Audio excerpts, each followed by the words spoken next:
بسم اللہ الرحمن الرحیم۔ ساری تعریف اللہ کے لیے، درود اور سلام محمد اور آل محمد کی۔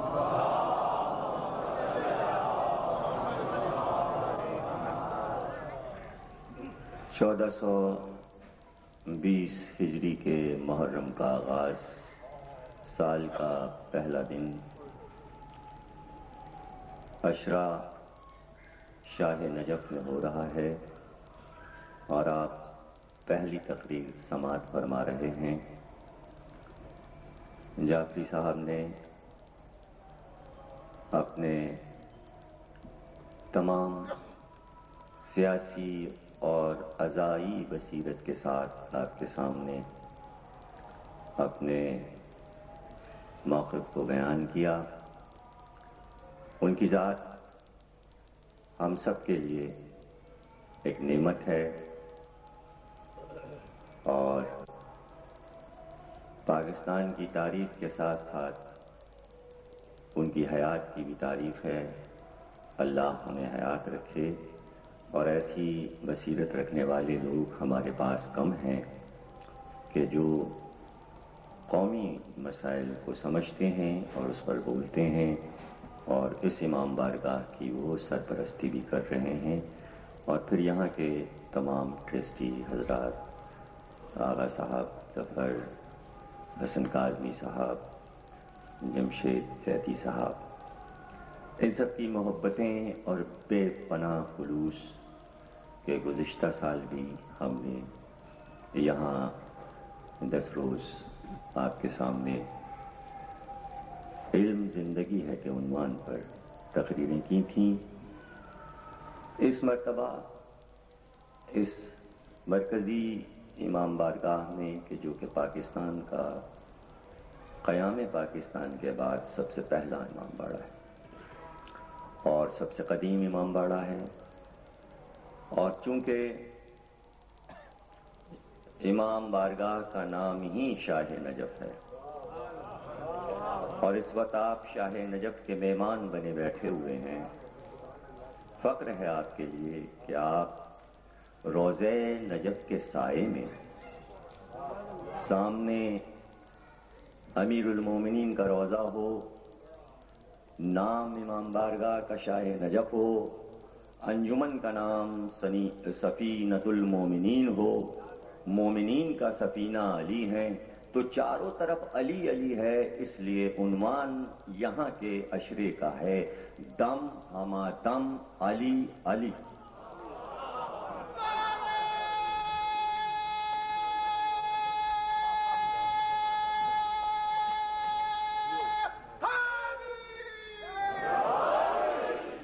بہرحال جو ہمارے سننے والے ہیں ماشاءاللہ ذہین ترین دانشور دل و دماغ کے مالک ہیں، اور ہمیں بھی اس پر ناز ہے کہ ہمارے سامنے بہت ہی ذہین ہیں، اور ان کی وجہ سے ایک خوشی بھی ہے اور ایک پریشانی بھی ہے۔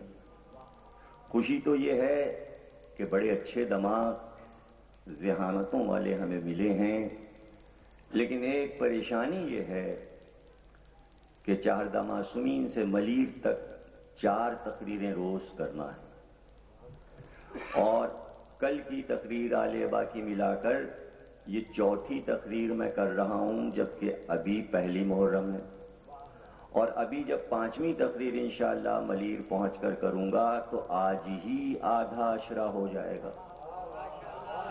عشرے میں 10 مجلسیں ہوتی ہیں، 5 آج ہو گئیں، 5 کل ہو جائیں گی، 2 محرم کو میرا 1 عشرہ ہو جائے گا۔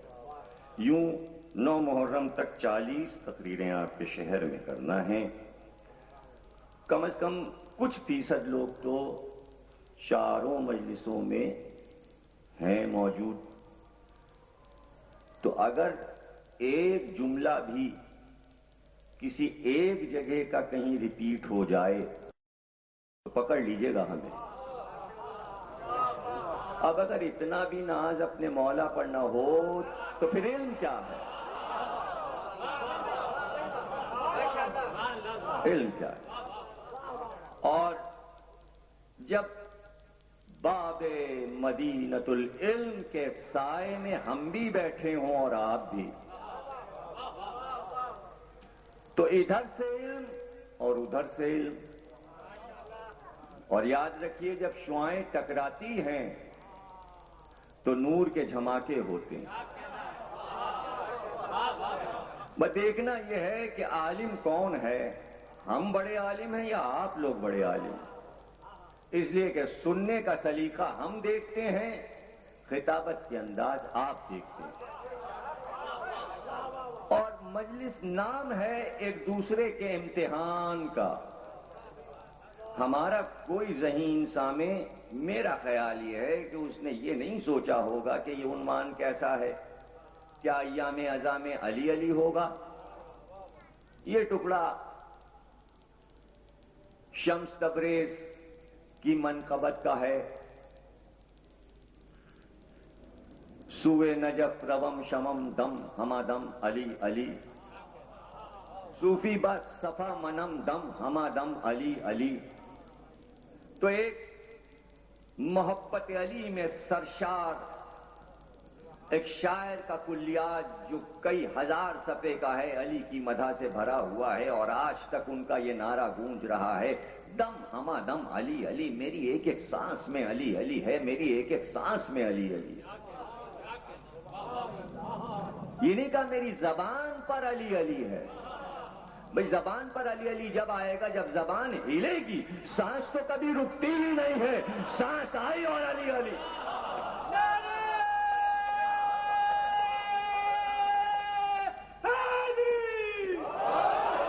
اگر یہ کہہ دیتے میری زبان پہ علی علی ہے تو بڑے کیسے ہوتے. میری ہر سانس میں علی علی ہے. یہ آمد نفس جو ہے، یہ آمد و شد جو ہے نفس کی، ہر سانس پکار رہی ہے علی علی. گویا انسان کی زندگی کی ضمانت ہے علی علی. تو جس نے زندگی دی ہوئی ہے اس کا احسان مانو. یہ شرک نہیں ہے جملہ.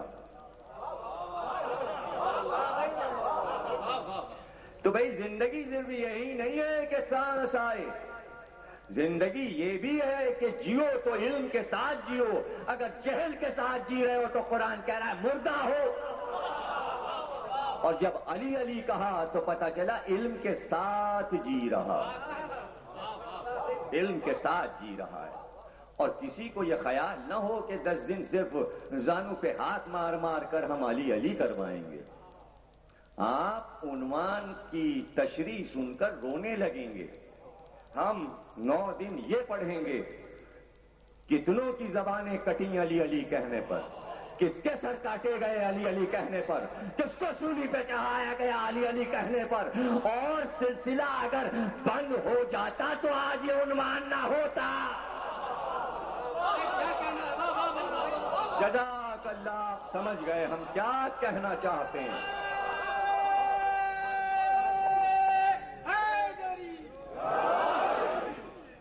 کٹے ہوئے سر، کٹی ہوئی زبانیں، سولی پہ چڑھی ہوئی لاشیں پکار رہی ہیں. روک سکے؟ روک لیا علی علی. بند بنا دیے بغداد کی دیواروں نے. بڑے تو بڑے تھے، بچوں نے دیواروں میں چن کر ماؤں کو بھول کر پکار کر کہا کتنی دیواروں میں گارے لگاؤ گے ہمارے خون کے. علی علی رک جائے گا، علی علی رک جائے گا. علی علی اگر خوشی کا نعرہ ہے تو مصائب کا بھی نعرہ ہے. آپ مجھ سے پوچھیں گے دلیل دو. آپ خوشی میں 13 رجب کو کہتے ہیں نعرہ حیدری، آپ غدیر کے دن کہتے ہیں نعرہ حیدری، آپ میدان جنگ میں کہتے ہیں نعرہ حیدری. آپ سننا چاہتے ہیں کہ مصائب میں کہاں علی علی پکارا گیا؟ جب حسین علی اکبر کی آواز پہ چلے تو کہہ رہے تھے علی علی علی. علی صرف ہنساتا نہیں ہے نعرہ، رلاتا بھی ہے. واضح ہو گئے ہے نا کہ کیا ہے دم ہما دم علی علی. شب ہجرت سے کہو تو اور دعوت ذوالعشیرہ سے کہو تو کربلا تک علی علی علی علی. دو رخ ہیں موضوع کے. علی کی شہادت 40 ہجری میں ہوئی. 40 ہجری سے 60 ہجری 20 برس میں کتنا علی علی پکارا گیا اور کتنے لاشوں کے ڈھیر لگے، یہ موضوع ایک طرف. لیکن ہم جب کہ اس موضوع کو شروع کریں اس سے پہلے تمہیدی تقریروں میں چند دن ہم آپ کو یہ بتائیں گے ابھی تو علی پیدا بھی نہیں ہوئے، ابھی تو کعبے میں فاطمہ بنت اسد گئیں بھی نہیں، ابھی تو انبیاء کا دور چل رہا ہے، ابھی تو انبیاء آ رہے ہیں. علی علی ہو رہا ہے، علی علی ہو رہا ہے. پہلے تمہید تو سن لیجئے، کہاں علی علی، کہاں تک علی علی. آدم نے پکارا علی علی،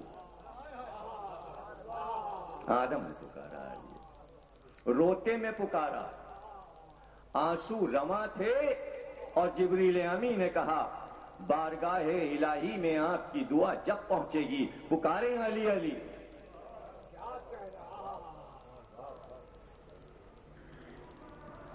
جبل رحمت پر حاجی چڑھ جاتے ہیں. کیوں چڑھے ہو؟ یہاں آدم کی دعا قبول ہوئی. پہاڑی کو بہت مان رہے ہو،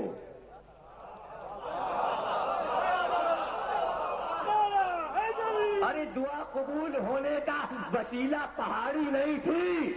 جبریل نے آدم سے کہا پکارو علی علی، اور ادھر آدم اور حوا نے کہا علی علی، اور ادھر دعا قبول ہوئی. اب آدم وہ آدم نہ تھے، یعنی آدم نے بتا دیا کہ جو محبت علی میں جیے،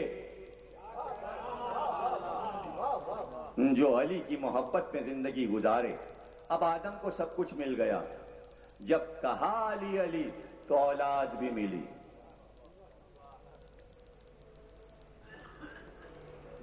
وہ عزتیں جو کبھی جنت میں تھیں سب واپس ملی.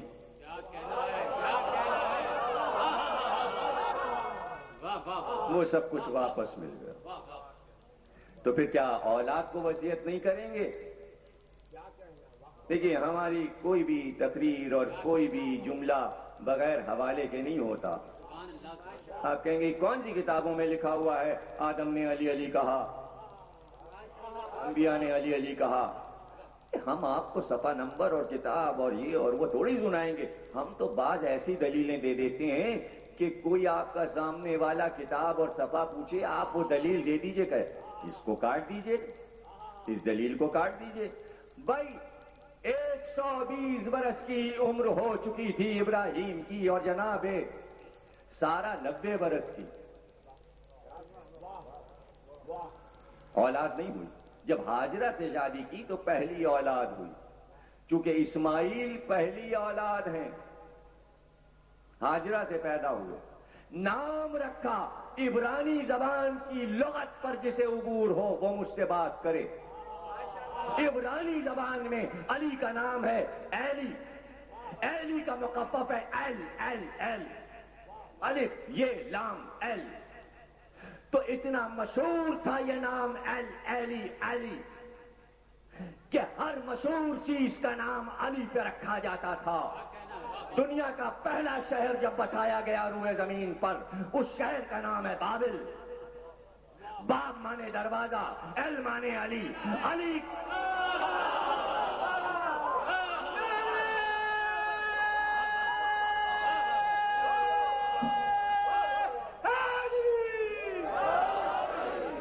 علی توریت میں بھی، انجیل میں بھی، زبور میں بھی ایلی ایلی. جب پہلا بیٹا پیدا ہوا تو پکار کر کہا پروردگار اس بچے کا نام رکھ رہا ہوں. عربی میں یا عبرانی میں نام کو کیا کہتے ہیں؟ اسما. بھئی اسم کہتے ہیں نا، اسما کا نام رکھ دیا اسما ایل. علی کے نام سے ابراہیم جیسا نبی اپنے بیٹے کو علی نہیں کہتا بلکہ یہ کہہ رہا ہے نام علی کے وسیلے سے ملا.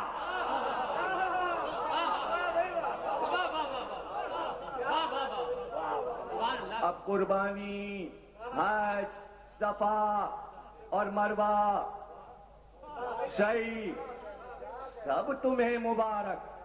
اسماعیل آپ کو مبارک. سمجھے تو دنیا کہ کہاں علی علی. نوح کی کشتی ٹکرا رہی ہے کوہ جودی سے. تاریکی تھی، پانی برس رہا تھا، بادل چھائے تھے، کالی کالی گھٹا تھی.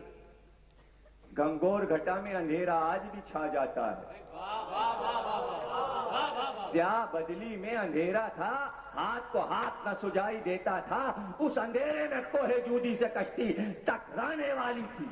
اور نوح جیسا نبی کہ اگر سفینہ ٹکرا گیا تو کیا ہوگا؟ اتنے ہی سے تو بچے ہیں، انسانیت ختم ہو جائے گی. کہ ایک بار اندھیرے میں اندھیری کشتی نور سے جگمگا اٹھی اور ایک آواز آئی، علی آیا ہے نوح کشتی بچانے.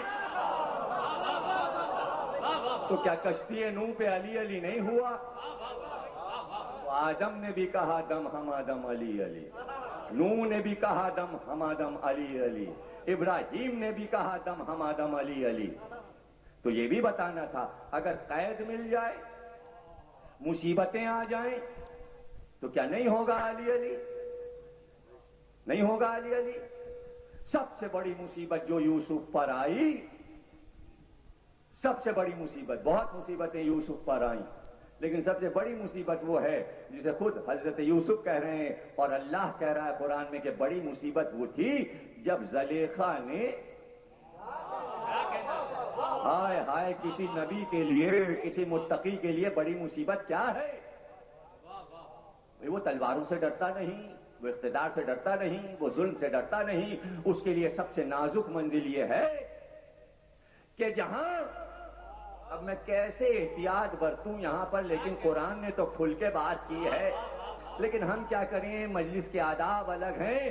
یعنی نبی کے لیے سب سے کڑی منزل ہے تحفظ عصمت. سب سے کڑی منزل نبی کے لیے ہے حفاظت عصمت. اور وہ منزل 16 برس کے، جب گھر میں آئے تھے تو 7 برس کے. عزیز مصر نے، عزیز خطاب تھا مصر کے وزیر خزانہ کا، جو بھی وزیر خزانہ آئے عزیز کہا جاتا ہے. قرآن نے اس کو کہا کہ یہ عزیز ہے، نام لیا کہا عزیز، عزیز مصر. عزیز کے معنی ہے عزت. مصر کا گویا فارمولہ یہ تھا جس کے پاس دولت عزت اس کی. یوسف نے معنی بتائے کہ جس کے پاس دولت ہے وہ نہیں ہے عزیز، وہ نہیں ہے عزت والا. جس کے پاس عزت ہے وہ ہے عزت والا. تو قرآن نے اعلان بھی کر دیا کہ عزت صرف 3 کے لیے. کیا ہے قرآن کیا ہے؟ عزت صرف 3 کے لیے. عزت اللہ کے لیے، عزت نبی کے لیے اور مومنین کے لیے. اب چوتھا کوئی عزت میں شامل نہیں ہے. اور اللہ اور نبی اور صاحبان ایمان عزت کے معاملے میں برابر ہیں. اب اس میں کیا شرک ہو گیا بھائی؟ یہ آیت جناب زین اپنے دربار یزید میں پڑھی تھی جب اس نے کہا اللہ جسے چاہتا ہے عزت دیتا ہے، جسے چاہتا ہے ذلت دیتا ہے. زینب نے کہا تیرے لیے عزت نہیں ہے، عزت اللہ کی ہے، نبی کی ہے اور صاحبان ایمان کی. تیرے لیے عزت نہیں. عزیز مصر یوسف نے بتایا عزت کا پیمانہ کیا ہے. کہ یہ بچہ ہے، بازار میں خریدا ہے، قیمتی ہے، قیمت زیادہ دی ہے، اولاد ہمارے ہے نہیں، شاید کام آئے، اس کو پال لو. زلیخا اسے پال لو. تب تو 7 برس کے تھے. 7 برس گزرے تو حسن یوسف تو مشہور ہی ہے. پھر بازوؤں نے بھی رنگ نکالا، چوڑا چکلا سینہ ہوا، آنکھیں تو تھی ہی نسل ابراہیمی والی، رنگ تو تھا ہی ابراہیم اور اسحاق اور یعقوب والا، جو دیکھتا وہ دیکھتا رہ جاتا۔ اور تو اور گھر میں ہی آگ لگ گئی۔ بہت احتیاط سے پڑھ رہا ہوں لیکن قرآن نے سب کچھ بیان کر دیا۔ اب یہ ہیلا کہ کیسے زلیخا نے ترکیب سوچی، تیار ہو کر اپنے محل خاص سے نکلی۔ زلیخا کے حجرے تک جانے کے لیے 7 دروازے تھے۔ یہ یاد رکھیے گا، بادشاہوں کے یہاں ہمیشہ 7 دروازے ہوتے ہیں۔ 7 دروازوں کو طے کر کے رؤسا تک جایا جاتا تھا۔ قسمیہ آپ کو بتا رہا ہوں، لطف لیجیے گا، پوری دنیا میں اب نہ کوئی بادشاہ نہ کوئی حاکم کے جہاں 7 دروازے ہوں۔ پورے روئے زمین میں اس وقت صرف ایک بادشاہ ہے جس کے یہاں 7 دروازوں سے ہو کر جانا پڑتا ہے، اس کا نام ہے امام رضا۔ ایک بادشاہ، شاہ عرب و عجم، گن کے جائیے گا، آپ کی زیارت کرنے جائیے گا، دروازے گنتے ہوئے جائیے گا، 7 دروازے۔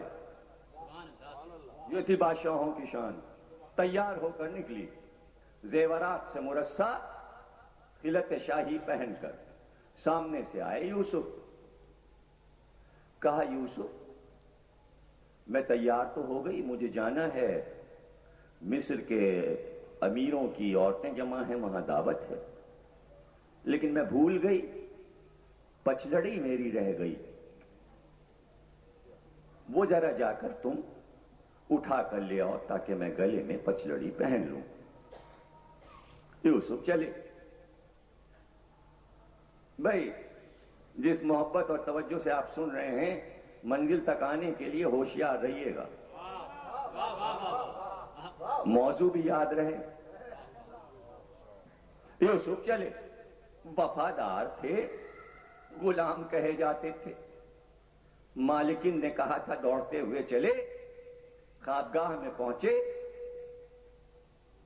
اور آئینے کے سامنے سے پچلڑی اٹھائی۔ ابھی اٹھا کے پلٹے نہیں تھے، دیکھا پشت پہ زلیخا آ گئی۔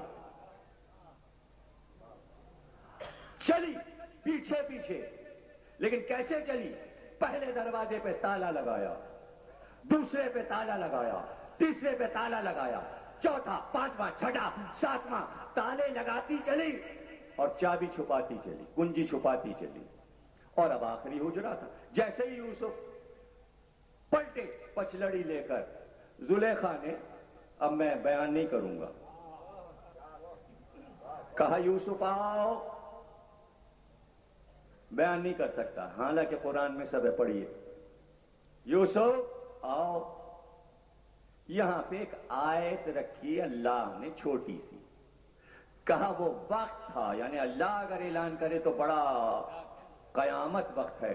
اللہ کہتا ہے کہ وہ وقت آ گیا تھا کہ یوسف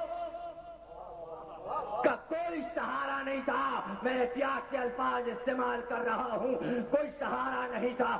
اگر میں یوسف کو اپنی نشانی نہ دکھا دیتا تو یوسف بچ نہیں سکتے تھے۔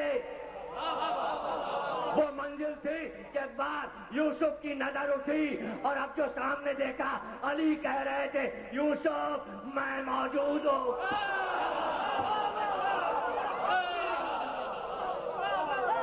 دم ہمارا مالی علی۔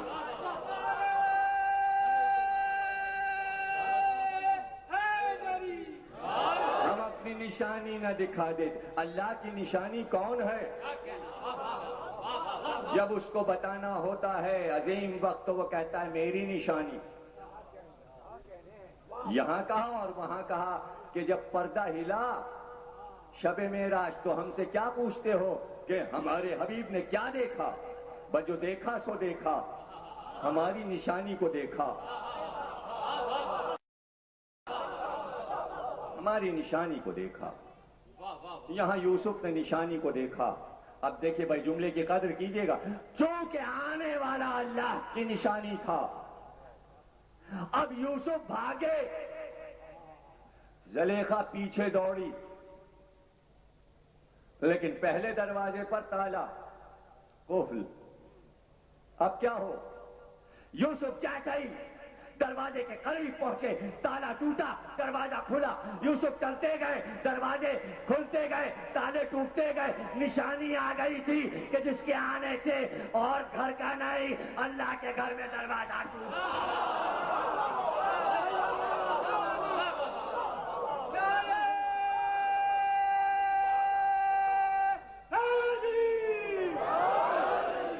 اب دروازوں کے تالے کس کام کے؟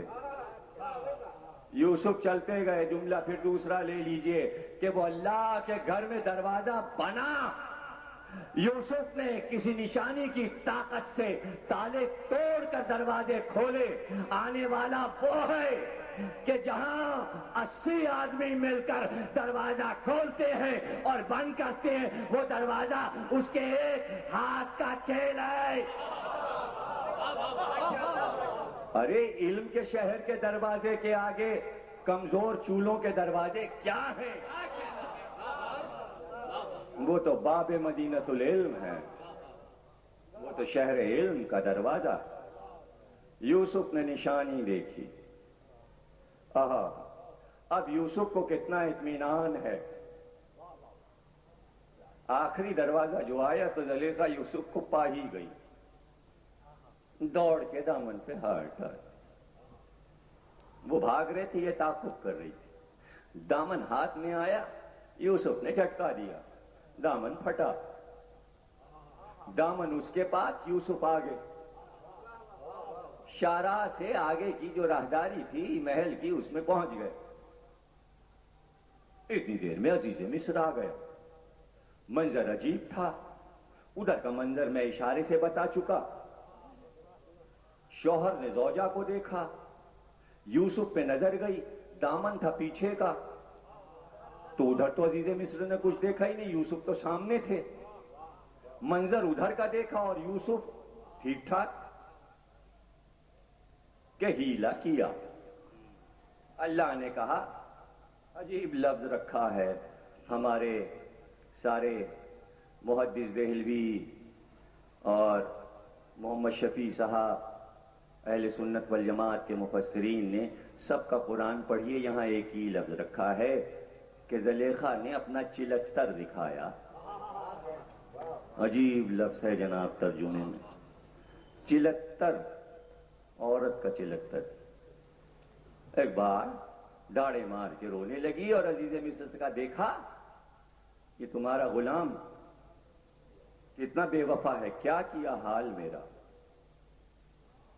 عزیز مصر کو اپنے غلام پہ ناز تھا, لیکن زوجہ کی شکایت. کیسا موقع ہے. یوسف گھبرا گئے, یوسف پریشان ہو گئے. ابھی کہا تھا اس نے, ابھی عزیز مصر نے فیصلہ صادر نہیں کیا تھا کہ ایک بار یوسف کی نظر گئی زلیخا کے ایک رشتے کے بھائی کے یہاں. 3 دن پہلے ایک بچہ پیدا ہوا تھا. محل میں اسی راہداری میں جھولا پڑا تھا. 3 دن کا بچہ اور جھولے میں جھول رہا تھا. ادھر دیکھا ادھر دیکھا. ایک بار کا عزیز مصر, میں کیا بتاؤں, میں کیا بتاؤں, اس بچے سے پوچھ لے کہ اصل واقعہ کیا ہے. نبی کے علم کا ناز دیکھیے, یعنی وسیلے پہ کتنا ناز ہے یوسف کو. ارے بھائی یہی تو جملے کی قدر تھی. نبی یوسف ہو یا نبی آخر ہو, بچوں پہ بھی بھروسہ کر لے. اور قیمتی جملہ دے دوں, ہمیشہ یاد رکھیے گا, ہے مشاہد کا جملہ, لیکن شاید کہیں پر کام آ جائے. کبھی کبھی کائنات کے بڑے ترین کارناموں میں فیصلہ بچے پہ ہوتا ہے. سمجھ گیا میرے اشارے؟ فیصلہ بچے پہ ہوتا ہے. ایک بچے پہ فیصلہ چھوڑ دو. معصوم نے، پھر جملے کی قدر کیجیے گا، معصوم کبھی وسیلہ غیر معصوم کو نہیں بناتا. بڑا اعتراض ہے شہزادی جناب فاطمہ زہرا پر کہ گواہ لے کر کیوں نہیں آئی. تو بچوں کو گواہی میں لائیں، حسن اور حسین کو، کہ یہ ہے میرے گواہ، میں مباہلے کی معصومہ ہوں، میں مدینے کے گناہگار انسانوں کو گواہ بنا کر نہیں لاؤں گی، میرے گواہ یہ معصوم بچے ہیں. تو دربار نے کہا بچوں کی گواہی قابل قبول نہیں ہے. ہائے ہائے، قرآن کی رد کر دی. یوسف نے پہلے ہی کہہ دیا بچہ گواہی دے سکتا ہے. تو بہتر عزیز مصر تھا جس نے بچے کی گواہی سنی.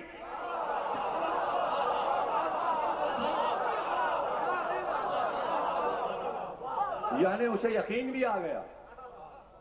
اب وہاں تک میں کہاں جاؤں کہ مریم سے یہودیوں نے کہا بچہ کہاں سے لائیں، اور 3 دن کے بچے کی طرف اشارہ کیا، اس سے پوچھو، اس سے پوچھو.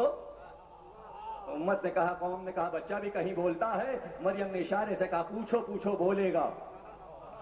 ابھی تو پوچھا بھی نہیں تھا کہ بچہ بولا، انی عبداللہ. سورہ مریم، میں اللہ کا بندہ ہوں اور کتاب لے کر آیا ہوں، میں نبی ہوں، میں نبی ہوں. معصومہ کے ہاتھ پر بچہ آ جائے تو بولنے لگے. وہ تو معصومہ کی گود کے پلے بچے تھے جو مدینے کے دربار میں آئے، جو مباہلے میں آ چکے تھے.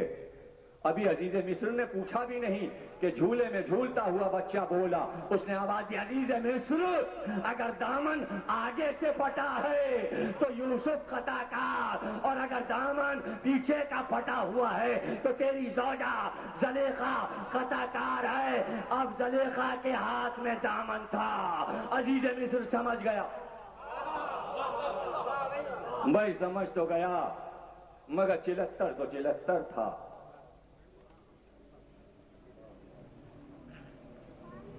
کہا عورت مقابل پہ تھی،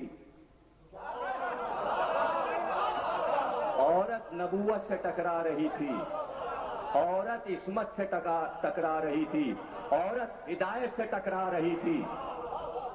تو کسی مرد کو لے کر آتے نا یوسف، بچے کو لے کر آئے. یاد رکھیے گا، نبی اور امام کے مقابل اگر عورت آ جائے تو پھر بچوں ہی کی بات ہوتی ہے. حسن،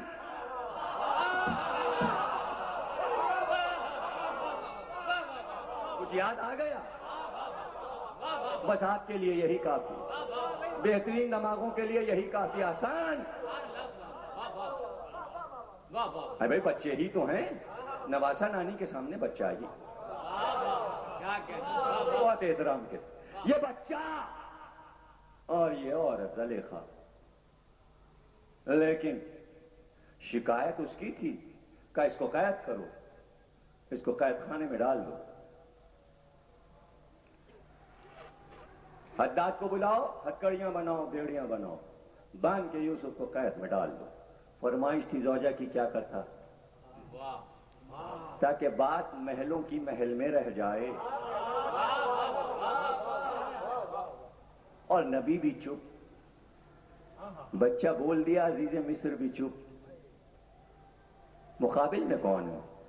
جب مقابل میں ایسا ہوتا ہے تو امام اور نبی چپ ہو جاتا. ارے بھائی گھر کی بات گھر میں ہی رہے. تش تش بام نہ ہو. اب عورت خود چاہے تو ہوا کیا، دعوت میں تو چلی گئی، ساری رؤسا کی عورتوں نے گھیر لیا. شرم نہیں آتی تجھے؟ اتنے امیر کی زوجہ ہو کے ایک غلام پہ نگاہ ڈال دی. دیکھے پھر چلتر. جب مردوں سے جیت گئی تو عورت سے جیتنا کیا مشکل ہے. کہنے لگی، اچھا ہم پہ اعتراض ہے، تم نے یوسف کو دیکھا ہی نہیں، دعوت کرو، دعوت کرو، رکھ دو، لیمو رکھ دو، بس ہاتھ میں لیمو اور چھریاں لے لینا، ہم بلاتے ہیں قید سے، وہ نقاب ڈالے ہوئے آئیں گے، دربان نقاب ہٹائے گا، بس اسی وقت چھریاں نیمبو پہ چل جائیں، چھری کاٹے اور پلیٹ، پتہ چلا مصر میں ایجاد ہو چکا تھا، ورنہ میز پہ چھری کا کیا کام؟ بڑے ترقی یافتہ تھے مصر والے، اور وہ بھی لیڈیز محفل میں، بزم میں، خواتین کی بزم میں۔ یوسف چلے، چہرے پہ نقاب،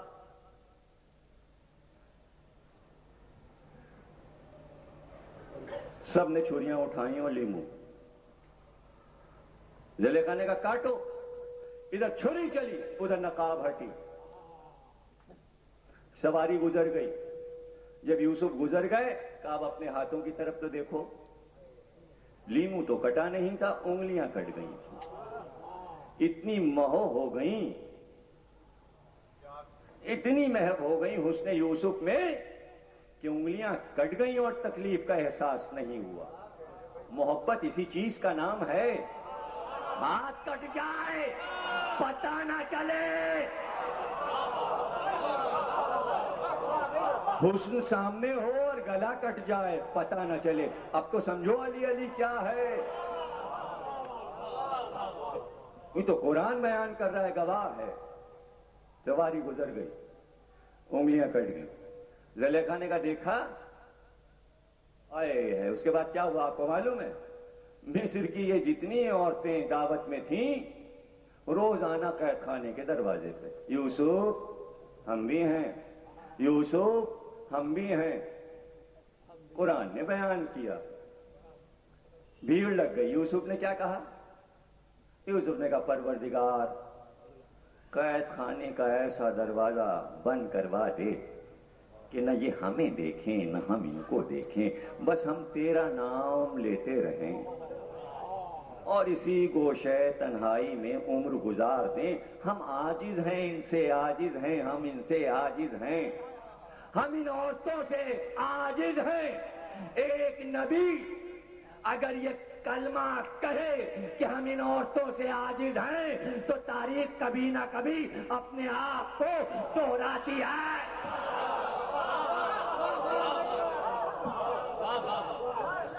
ہم عاجز، ہم ان سے عاجز۔ گوشہ تنہائی مل گیا، عبادت میں مصروف ہو گئے، عرصہ دراز گزر گیا قید خانے ہی میں۔ ایک دن دو قیدی اور آئے، آتے ہی سو گئے۔ صبح اٹھے کہا ہم نے رات خواب دیکھا ہے۔ ایک نے کہا ہم نے خواب یہ دیکھا کہ سر پہ روٹی رکھی ہے اور پرندے صحرا کے چن چن کے کھا رہے ہیں، توڑ توڑ کے روٹی۔ دوسرے نے کہا ہم نے یہ خواب دیکھا کہ ہم ایک جام میں انار کا عرق نچوڑ کر بھر رہے ہیں۔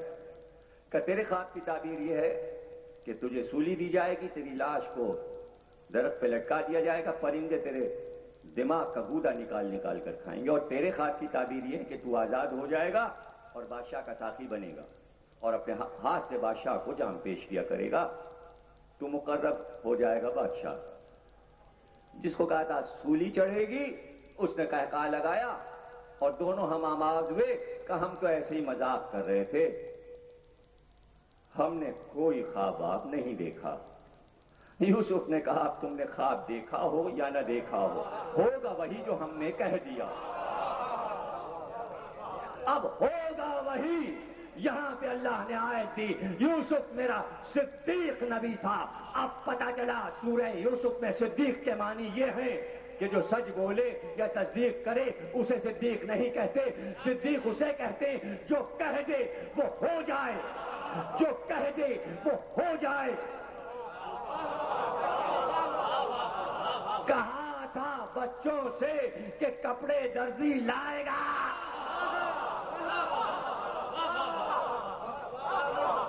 یہ ہے صدیقہ۔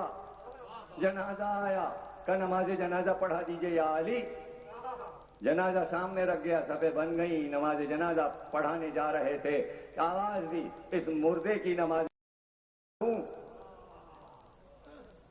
مڑے چاروں طرف دے، اس مردے کی نماز جنازہ پڑھا دوں، اس مردے کی نماز جنازہ پڑھا دوں؟ 3 بار پوچھا کہ ہاں پڑھا دیجئے پڑھا دیجئے پڑھا دیجئے۔ علی نے نیت کی اور پڑھا دی۔ جیسے ہی نماز پڑھا چکے، بس ایک بار مڑے چلنے کے لیے اور کہا لے جاؤ دفن کر دو، مردے کو زیادہ دیر نہیں رکھتے۔ یہ کہتے ہوئے چلے تھے کہ کوئی سامنے آیا، کہا علی زندہ ہے، ہم ایک زندہ کو لٹا کے لائے تھے صندوق میں، یہ مردہ نہیں، ہم تو آپ کا امتحان کر رہے تھے، آپ نے زندہ کی نماز جنازہ پڑھا دی۔ کہ ہم نے مردہ کہہ دیا تو مردہ ہو گیا۔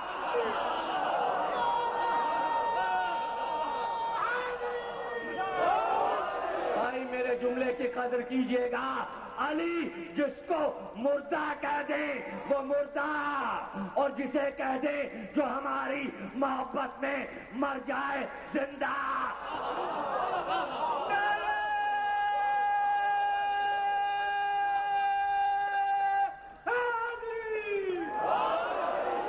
چادر ہٹاؤ، دیکھو کہ زندہ ہے کہ مردہ۔ چادر ہٹی تو جو زندہ لیٹا تھا صندوق میں وہ مردہ تھا۔ علی نے بتایا جو کہہ دے صدیق وہی ہوتا ہے، جاؤ لے جاؤ دفن۔ یوسف نے کہا ہوگا وہی جو ہم نے کہہ دیا۔ اور سنو، ابھی قید سے چھوٹو گے، فرمان آیا قید سے نکالو دونوں کو، ایک کو پھانسی دے دو، ایک کو بادشاہ کے پاس پہنچا دو۔ جب وہ چلنے لگا یوسف نے کہا دیکھا ہماری تعبیر کا علم دیکھا، اب تم بادشاہ کے پاس جانا تو بادشاہ سے یہ کہہ دینا کہ ایک بے گناہ قیدی بغیر کسی جرم کے سزا کی پاداش میں قید میں پڑا۔ بادشاہ سے سفارش کر دینا کہ ہمارا معاملہ بھی نکال کر بادشاہ دیکھے۔ وہ گیا اور بھول گیا، بادشاہ کے پاس مقرب ہوا لیکن یوسف کا پیغام بھول گیا۔ ادھر قیدی چلے، ادھر جبریل آئے، کہا یوسف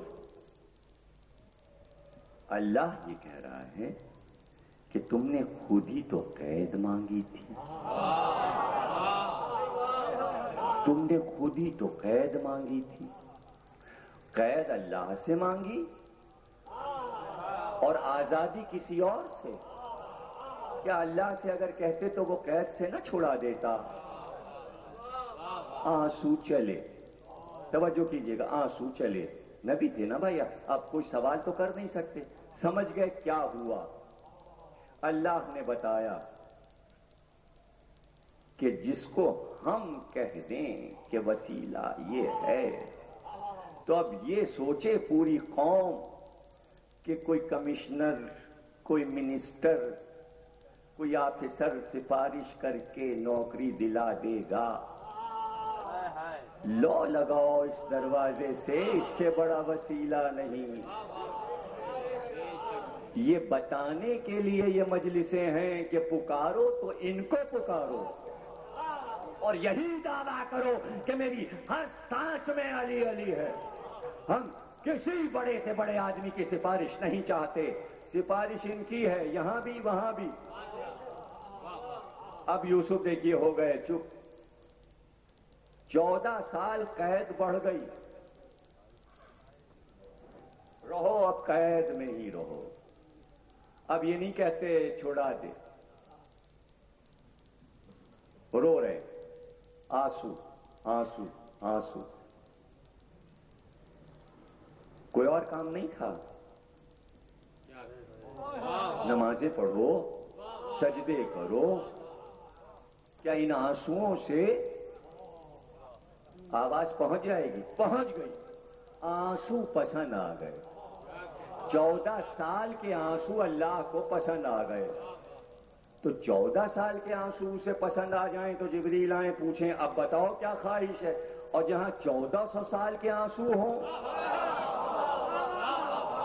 تو یہاں ملک آ کے نہیں پوچھیں گے خواہش کیا ہے، کیا خواہش ہے؟ 1400 سال سے آنسو دیکھ رہے ہیں، کیا خواہش ہے؟ اب کھایا جائے گا، اب آزمایا جائے گا آپ کو بھی اور یوسف کو بھی. جبریل نے کہا کیا چاہتے ہو؟ کہ کوئی ایسا وظیفہ بتا دو کہ پھر ہم اس کی بارگاہ میں مقرب ہو جائیں. جبریل نے کہا ایک ہی وظیفہ ہے جو آدم کا وظیفہ تھا، جو نوح کا وظیفہ تھا، جو ابراہیم کا. پکاریے علی علی علی علی. دم ہما دم علی علی. قید میں ہر سانس میں یوسف کے علی علی تھا.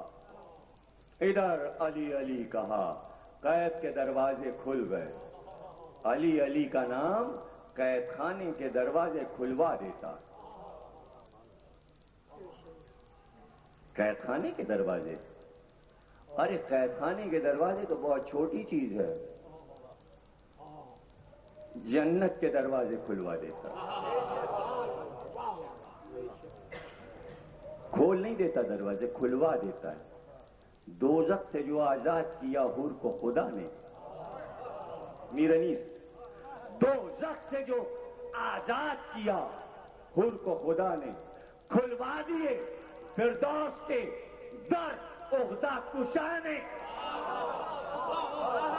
کھلوا دیے. اسٹیٹس والا حکم دیتا ہے اپنے ملازمین تو کھول دو دروازے. ہو رہا دوزخ سے جو آزاد کیا حور کو خدا نے، کھلوا دیے فردوس کے در عقدہ کشا نے. زانو پہ رکھا سر کو امام دو سرا نے، اعلیٰ کیا ادنا کو بزرگوں کی دعا نے.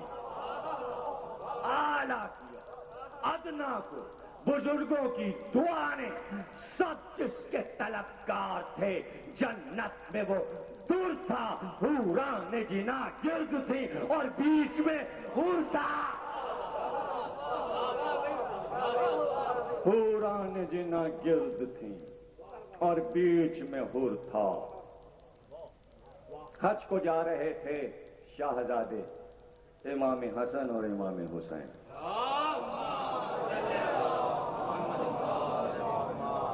ایک بوڑھی کے مہمان ہوئے، ایک بزرگ کے مہمان ہوئے. اس بوڑھی نے بڑی خاطرداری کی. جب بچے چلنے لگے، شہزادے چلنے لگے، تو بچوں نے پوچھا ضعیفہ سے، آج اولاد نہیں ہے تیرے، اکیلی رہتی؟ کب میں ہوں اور میرا شوہر. کہ ہم نبی کے نواسے تجھے دعا دیتے ہیں اللہ تجھے بیٹا عطا کرے، اور جب بیٹا ہو تو اس کا نام حر رکھنا. وہ آزاد ہوگا، وہ گناہوں سے آزاد ہوگا. آزادی کا پروانہ تو پہلے دے دیا کہ اگر سارا کے یہاں 90 برس میں بیٹا ہو سکتا ہے اور زکریا کے یہاں 100 برس میں بیٹا ہو سکتا ہے اور ابراہیم کو 120 برس میں اسماعیل مل سکتے ہیں، ہم فقر ابراہیم ہو، فقر زکریا ہو، فقر سارا، ہم راستے سے گزر جائیں تو بیٹے دیتے ہوئے چلتے ہیں، چاہے راہب کو دیں یا مادر حور کو دیں. اسی سال اس کے ہاں بیٹا ہوا، نام حر رکھا. جانے ماں نے کیا سنایا ہوگا بچے کو کہ کم از کم بچے کے دل میں یہ تو تھا 33 برس کی عمر میں غازریہ سے، شت فرات سے ماریا تک کی زمینوں کا ذمہ دار آج اپنی زمینوں پہ سو رہا ہے. ابھی زمین ذمہ دار کے پاس ہے، ذرا سا دور چلنا پڑتا ہے. ظاہر بیٹھے ہیں سب ہمارے پاس، روضہ حسین سے چلنا پڑتا ہے. تنہائی میں ایک روضہ اپنی زمینوں پہ آرام کر رہے ہیں. اندر داخل ہوں، زیارت فریم میں ہے تو پہلا ہی جملہ یہ ہے، اس پر سلام جو شجاع تھا، جس میں تحور، جو فارس میدان تھا، اس پہ سلام. سلام لے لیا حر نے، لاکھوں سلام ہو رہے ہیں حر پر. کون سی کرن تھی محبت کی کہ خط آیا ابن زیاد، تیری ذمہ داری کی طرف سے حسین ابن علی گزر رہے ہیں، تیرے پاس یہ پروانہ آ رہا ہے، حکم آ رہا ہے کہ حسین کو وہیں تیری ملاقات ہو جائے. اور گرفتار کر کے کوفے میں دارالامارہ میں ہمارے پاس لیا. بہادر تھا، شجاع تھا، بخدا فارس میدان میں تحور تھا، پر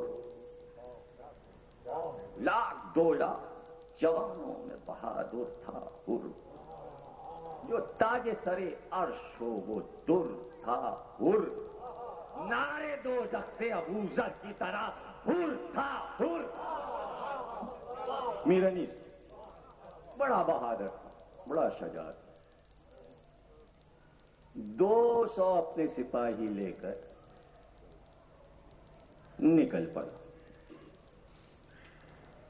صحرا کے راستے ظاہر ہے میلوں کے پتھر تو نہیں لگے تھے، شاہراہیں تو نہیں بنی تھیں. ایک ایک میدان ایک ایک صحرا میں ڈھونڈنا تھا. حسین کدھر سے نکل گئے، کدھر چلے گئے، حسین کہاں ہیں؟ ریگستان اور پیاس.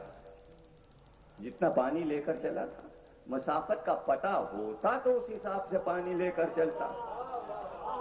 حسین کو اپنی مسافت کے میل معلوم تھے، اس حساب سے پانی لے کے چلے.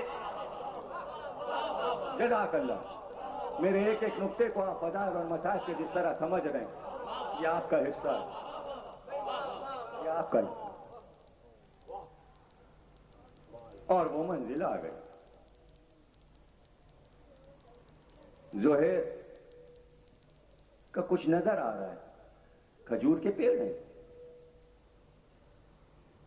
لشکر ہے، یہ نیزوں کی انیاں ہیں، گھوڑوں کے کان ہیں.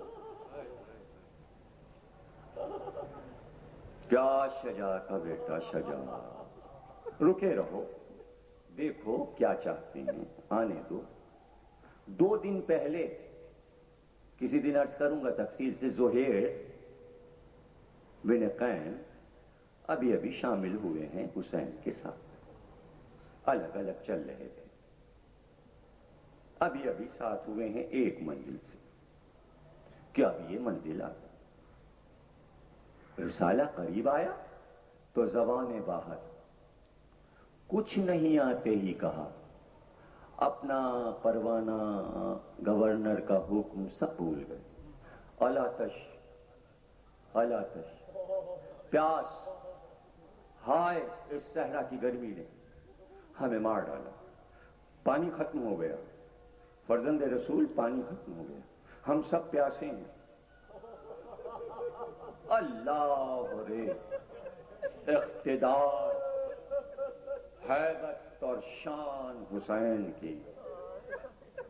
بس ایک اشارے سے مڑے اور کہا عباس پانی پلا دو، پانی پلا دو. ایک جملہ کہا، بس عباس نے سر کو جھکایا. کہا بچوں کا ساتھ ہے، اگر راستے میں پانی ختم ہو گیا. کہاں عباس، ہم جانتے ہیں بچوں کا ساتھ ہے، لیکن یہ بھی تو سب اللہ کے بندے ہیں. آپ سمجھے محرم کیا ہے؟ محرم یہ نہیں بتاتا یہ شیعہ ہے، یہ سنی ہے، یہ حنبلی ہے، یہ حنفی ہے. محرم صرف یہ بتاتا ہے یہ انسان ہے، یہ ہمارا بھائی ہے، یہ انسان ہے. اگر حسین کا ہے تو یہ ہمارا بھائی ہے. یہ ہے پیغام. ہم نہ کسی سے دشمنی کرتے ہیں، نہ کسی کو برا کہتے ہیں، صرف یہی پیغام ہے ہمارا. سب بھائی بھائی ہیں، جو کلمہ گو ہے وہ ہمارا بھائی. ورنہ حسین پانی نہ پلاتے. عرب میں سب سے قیمتی شے پانی.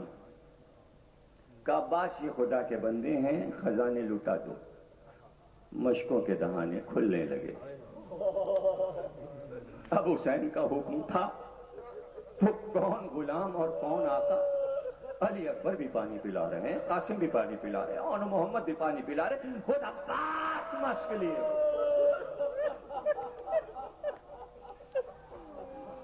ہائے سوکھے ہوئے صحرا میں سوکھے ہوئے دھانوں کو پانی دے کے حسین نے نانا کی امت کی زراعت کر کے درخت بڑھا دیے. ہے کوئی ایسا جو سوکھی ہوئی کھیتی کو اپنی دولت دے دے؟ بتایا پانی کیا ہے. اے اسلام کی کھیتی اگر لہو چاہیے تو اس سے بھی سینچیں گے. حسین بتا رہے ہیں پانی قیمتی ہے یا لہو قیمتی. حسین کے علاوہ یہ کسی نے نہیں بتایا. اب حکم دیتے جاتے ہیں, ایک ایک صف میں چلتے جاتے ہیں. کہتے عباس تشت کو پورا بھرو, تشت کو پورا بھرو, اور دیکھو ہاں مشک کا دہانہ جب کھول کے کوئی پانی پینے آئے اور منہ لگائے مشک کے دہانے میں, اس وقت تک دہانے کو بند نہ کرنا جب تک وہ چلو نہ ہٹا لے. ایسا نہ ہو کہ کوئی آدھا پیاسا رہ جائے اور تم مشک ہٹا لو. علی اکبر, قاسم اور محمد بیٹا دیکھو خیال رکھنا, اونٹوں کے سامنے تشت پورے بھرنا پانی کے, جب تک جانور خود منہ نہ ہٹا لے تشت نہ ہٹانا. شان سے دنیا میں کسی نے پانی پلایا ہے؟ اسی کا حق ہے کہ اس کے نام پہ سبیلیں لگے. جس نے کربلا کے صحراؤں میں سبیلیں لگائی ہیں, دشمنوں کے لیے سبیلیں لگائی ہیں, تو آج ہم دوستوں کے لیے سبیلیں کیوں نہ لگائیں؟ سب پانی پیئیں. پہلی سبیل حسین نے لگائی کربلا کے راستے. ایک خود کہتا ہے حر کے رسالے کا سپاہی کہ بنی ہاشم کی فصاحت کو ہم پا ہی نہ سکے. حسین کرسی پہ تشریف فرما تھے, ایک چھوٹی سی مشک میں پانی بھرا ہوا تھا, تو ہم جا جا کے اس مشک کے دہانے کو ہلا ہلا کے چلو لگا رہے تھے, لیکن پانی نہیں نکل رہا. تو حسین نے ایک جملہ کہا کہ رابیہ کے دہانے کو کھول, تو ہم تب سمجھے کہ عرب میں چھوٹی مشک کو راویہ کہتے تھے. یہ تھی فصاحت بنی ہاشم کی. بعد میں میرے سمجھ میں آیا کہ حسین بار بار کہہ رہے تھے کہ تو چلو لگا رہا ہے, دہانہ جب تک نہیں کھولے گا, اس کا تسمہ نہیں کھولے گا, پانی کیسے نکلے گا. یعنی کچھ اتنے گھبرائے ہوئے تھے کہ بند مشکوں میں چلو لگائے ہوئے تھے. ایسی ہے پیاس حر کے رسالے کی. تو وہ کہتا ہے حسین کرسی سے خود اٹھے. جب میں سمجھ نہ سکا تو حسین خود اٹھے اور آ کے اپنے ہاتھ سے تسمے کو کھولا اور کہا پانی پی لے. اور حسین نے پانی کو اس کے چلو میں گرانا شروع کیا. شیر ہو کے پی لے, شیر ہو کے.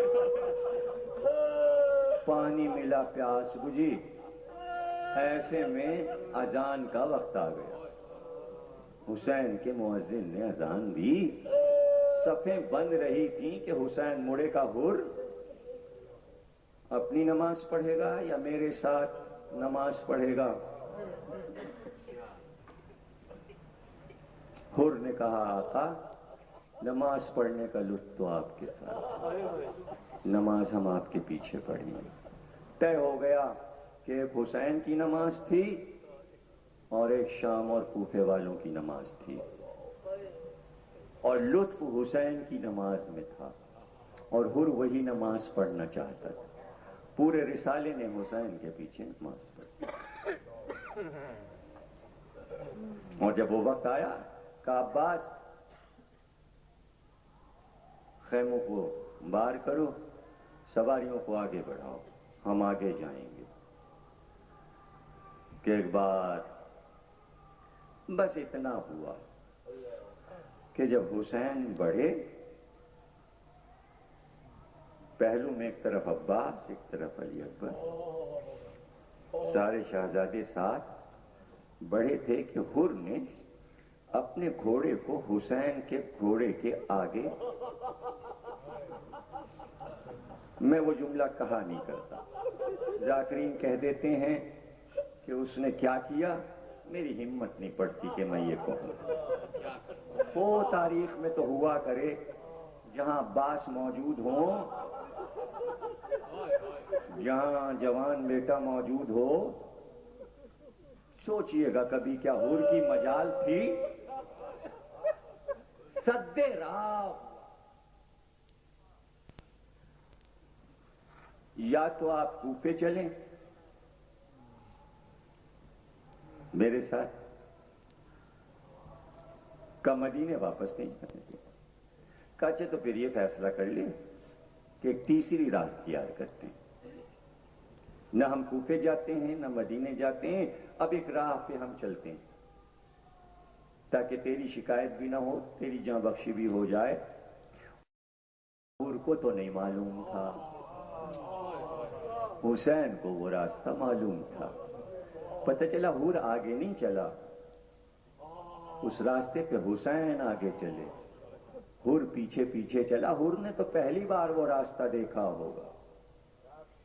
کہتے ہیں کہ حور نے گھیر کر کربلا پہنچا دیا۔ یہ باتیں میرے سمجھ میں نہیں آتی کہ حور نے گھیر کر پہنچا دیا۔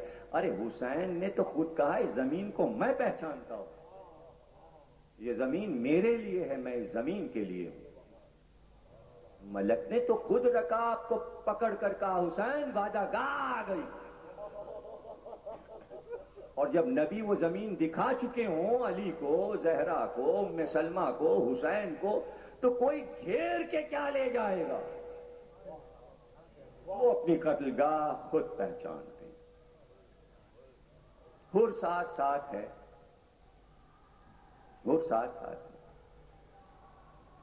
کیا چاہتا ہے؟ تیری ماں تیرے ماتم میں بیٹھے۔ یہ عرب کا عجیب جملہ تھا، اور وہی کہہ سکتا تھا جو پشتہ پشت سے صاحب نسل ہو، جس کا شجرہ اعلیٰ ہو، صرف وہ یہ جملہ بول سکتا تھا۔ اس لیے کہ عرب میں مجمع میں کسی کی ماں کا نام لے کر تخاطب کرنا اس کی توہین تھی۔ حسین نے توہین نہیں کی، حسین نے تنبیہ کی۔ توجہ کیجیے گا، یہ حسین کی بصیرت اور بصارت تھی کہ ماں کا نام لے کر اس کی زبان سے کچھ کہلوانا ہے۔ اگر آپ میرے اس جملے کو پا گئے اس وقت، میرے بہترین دماغ رکھنے والے سامعین، کوئی نام حور کی زبان پر جاری کروانا چاہتے تھے تاکہ جنت کا مستحق بنے، گویا حور کا فائدہ کروا رہے تھے۔ کیا چاہتا ہے؟ تیری ماں تیرے ماتم میں بیٹھے۔ لفظ ماتم استعمال کر کے بتا دیا کہ پہلا شہید اور ماتم، اور ماتم کا تعلق ماں سے ہے۔ ایک ایک جملے کی قدر کیجیے گا، ابھی میں مصائب نہیں پڑھ رہا ہوں، حور کے فضائل پڑھ رہا ہوں۔ موضوع نہیں بدلا ہے، یہ بھی خیال رہے۔ پہلا بیٹا حور کے ہوا، تاریخی ریسرچ کے جملے ہیں، میسم، کمیل، قمبر۔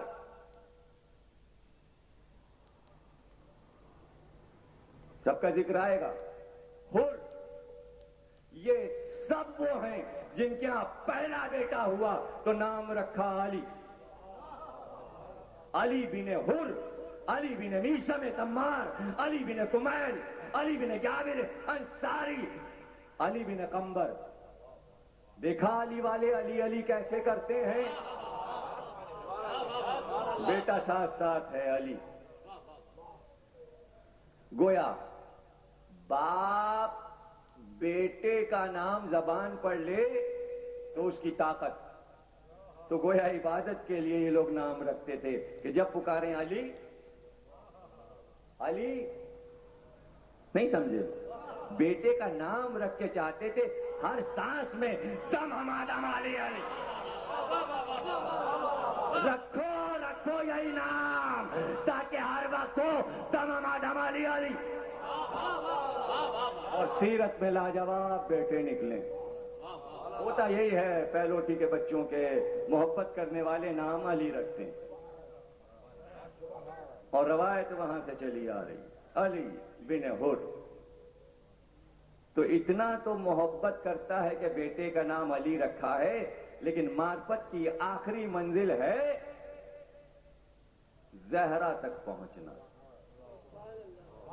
علی علی اپنی جگہ، معرفت کی منزل جو ہے وہ یہ ہے کہ علم کی روشنی ملتی ضرور ہے باب مدینۃ العلم سے، لیکن وہ کرن شہر علم سے، دروازہ علم سے ہوتی ہوئی پہلے در زہرا پہ سجدہ کر کے پھر منعکس ہو کر عالم کے دماغ تک پہنچتی ہے۔ بتایا ہے آپ کو، اس لیے کہ ام العلوم وہ ہے، شہر علم کی بانو وہ ہے، اور ادھر ذہنی روشنی چلی خانہ زہرا سے اور دماغ منور ہوا۔ کہ تیری ماں تیرے ماتم میں بیٹھے کیا چاہتا ہے؟ دیکھیں کرن چلی، میری طرف دیکھیے گا، شہر سے کرن چلی، شہر کے دروازے کو کرن نے پار کیا، زہرا کے دروازے کو چوما اور چلی کرن۔ اب کیا میں سائنس پڑھوں کہ کرن کی سپیڈ کیا ہے؟ کرن آنے کی سپیڈ کیا ہے؟ روشنی آسمان سے یہاں تک کتنے سیکنڈ میں پہنچتی ہے؟ بھائی نوری سال کہا جاتا ہے، سب سے تیز نور چلتا ہے نا۔ کیا دلیل دوں؟ گیا ہوگا یور گگیرین تو کتنے دنوں میں پہنچا؟ یہ جو راکٹ گئے ہیں کب پہنچیں گے؟ کوئی 7 سال پہلے چلیں، کوئی 10 سال۔ اور آپ کو اگر آسمان پہ جانا ہے تو کیا کریں گے؟ یہ نور ہے نا۔ ارے کرن گئی، آسمان کو کرن نے چوما اور واپس آئی، یہ طاقت تو آپ کے پاس بھی ہے۔ کوئی انسان انکار کر سکتا ہے؟ یہ ہے نور کا سفر، آنکھ ہے نورانی۔ ارے یہ سائنس کا فارمولہ ہے، یہ کوئی پرانی قدیم بات نہیں کر رہا ہوں۔ امام حسن سے پوچھا گیا آسمان و زمین کا فاصلہ کیا ہے؟ کہا ایک نگاہ۔ گئی اور آئی۔ آپ کی آنکھ میں اتنی طاقت کے جائے دیکھے اور آ جائے،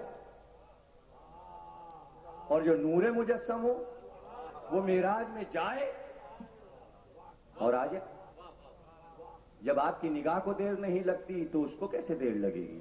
گیا اور آ گئے۔ کرن چلی شہر علم سے، باب علم سے ہوتی ہوئی در زہرا کو چوما اور چلی، اور کتنی دیر لگی؟ حسین نے کہا کیا چاہتا ہے تیری ماں تیرے ماتم میں بیٹھے؟ کرن چلی اور ٹکرائی اور اس نے کہا آپ کی مادر گرامی سیدت نساء العالمین ہے، میری کیا مجال؟ کرن آ گئی، میری زبان جل جائے۔ کرن نے معرفت کو ذہن میں داخل کیا۔ اب حر کچھ اور تھا۔ ریسرچ کے جملوں کی قدر کیجئے گا، دلیل کہاں سے میں لاتا کہ اب حر کچھ اور تھا؟ راستے میں نظر آیا، قسم کھا کر بتاؤ پہلی محرم سے 9 محرم تک کہاں ہے؟ کوئی روایت دکھا دو۔ اس دن راستے میں نظر آیا، پھر شب عاشور نظر آیا 9 دن کے بعد۔ 9 دن کہاں ہے؟ نہیں سمجھے جملہ؟ اب حر کچھ اور ہے، اب وہ کہیں اور ہے۔ میرے سامعین کیا کرنا، سنو تو ایسے ہی سنو، فضائل سنو یا مسائل، تاکہ محفوظ ہو جائیں اور دلوں پہ لکھ لو 9 دن کہاں ہے۔ کوئی راوی بتا دے کہاں ہے؟ خیمے میں ہے، خیمے کے باہر ہے، میدان میں ہے، باہر نکلا ہے یا نہیں، کہاں ہے؟ پتہ نہیں کس معرفت کے سمندر میں غوطے کھا رہا ہے، بس ہے کہیں ہے۔ 9 دن میں کچھ پا گیا، اور جب پا گیا تو اب اور پانے کی تمنا ہے۔ کرن مل گئی تو کرن تو روحانی ہے، کچھ مادی تحفہ ملے تاکہ دنیا دیکھے کہ کیا ملا۔ پا گئے نا میری بات کو؟ اب جب معرفت کی منزل پہ میں پہنچا ہوں، جب علم کی کرن ملی ہے، مودت کی کرن ملی ہے، تو کچھ ایسا ملے کہ یہاں سے وہاں تک میں رہوں۔ میں سمجھیے گا، دیکھیں بات کہاں سے شروع ہوئی ہے؟ دوزخ سے جو آزاد کیا حور کو خدا نے کھلوا دیے، فردوس کے در ہوتا کشا نے کس سے کھلوا دیے؟ کیوں کھل گئے دروازے؟ یہیں پہ تقریر ختم ہو رہی ہے، اور پھر کل انشاءاللہ عرض کریں گے کیوں کھل گئے دروازے۔ تو اب کچھ پا گیا، اور یہ کہتا اٹھا علی بیٹا ذرا میرے ساتھ آؤ۔ ہاتھ کو تھاما، خیمے کے پیچھے گیا، کان لگا کے سن، کچھ آوازیں آ رہی ہیں۔ کہاں بابا؟ یہ تو بچوں کی آوازیں ہیں جو پکار رہے ہیں الا تش، ہم پیاسے ہیں، ہم پیاسے ہیں۔ کہا یہ پیاسی ہیں، کچھ سفر میں یاد ہے نا تجھ کو؟ حسین کا احسان یاد ہے نا؟ کہاں بابا، کون بھول سکتا؟ کہا تو کیا ارادہ ہے؟ بھائی سے پوچھا کیا ارادہ ہے؟ سردار لشکر کہتا ہے کہ حر نے اپنے گھوڑے کو لا کے سامنے سردار کے روکا اور ایک بار گھوڑے کو موڑا تو کہتا ہے میں سمجھا کہ حر کا گھوڑا پیاسا ہے، فرات پہ پانی پلانے جا رہے ہیں، اور ایک بار جب تیز گھوڑے کو حر نے دوڑائے تو پیچھے پیچھے کئی گھوڑے چلے، بیٹا، بھائی، غلام، کئی سوار چلے۔ پورے لشکر نے یزید کے دیکھا کہ شاید فرات کی طرف جا رہا ہے، لیکن فرات کی طرف جاتے جاتے جو رخ مڑا دریا کے کنارے سے تو رخ کچھ اور تھا۔ میر انیس کہتے ہیں زور بازو کا نمایاں تھا بھرے شانوں سے، دست فولاد دبا جاتا تھا دستانوں سے، اور برسیوں اڑتا تھا دب دب کے فرس رانوں سے، اور آنکھ لگ جاتی تھی دریا کے، آنکھ لڑ جاتی تھی دریا کے نگہبانوں سے۔ اب تو رخ ہی بدلا، اور جب بارگاہ شروع ہو گئی، بارگاہ حسینی، کبھی عرض کر دوں گا تفصیل سے کہ جہاں روضہ حسین ہے اس کے 4 میل چاروں سمت جائیے، 4 میل مربع، یہ ہے حائر حسینی۔ حائر کہتے ہیں جہاں پانی آ جائے، اس لیے اسے حائر حسینی۔ 4 میل چاروں طرف جائیں، یہ اتنی زمین خریدی تھی، یہ ہے بارگاہ حسینی۔ حر کو بھی سرحد کا پتہ ہے، جب سرحد حسینی آ گئی گھوڑے سے کود پڑا، نالین اتار دیا، امامہ پھینک دیا، بیٹے سے کہا یہ جیب سے رومال نکالو، میرے ہاتھ کس کے باندھو۔ دونوں ہاتھ جوڑے، بیٹے سے کہا کس کے میرے ہاتھ باندھو، یہ امامہ اٹھاؤ میرا چہرہ چھپا دو۔ کہا بابا ایسا کیوں کر رہے ہیں؟ کہ یہ چہرہ دکھانے کے قابل نہیں ہے حسین۔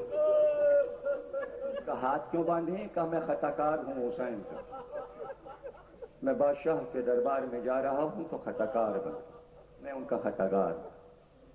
چہرے پہ نقاب، ہاتھ بندھے ہوئے، بیٹا ایک طرف، بھائی ایک طرف، پیچھے پیچھے غلام۔ کچھ دور بڑھا تھا کہ بھائی نے اور بیٹے نے کہا اللہ اکبر۔ حر نے پوچھا بیٹا تکبیر کیوں کہی؟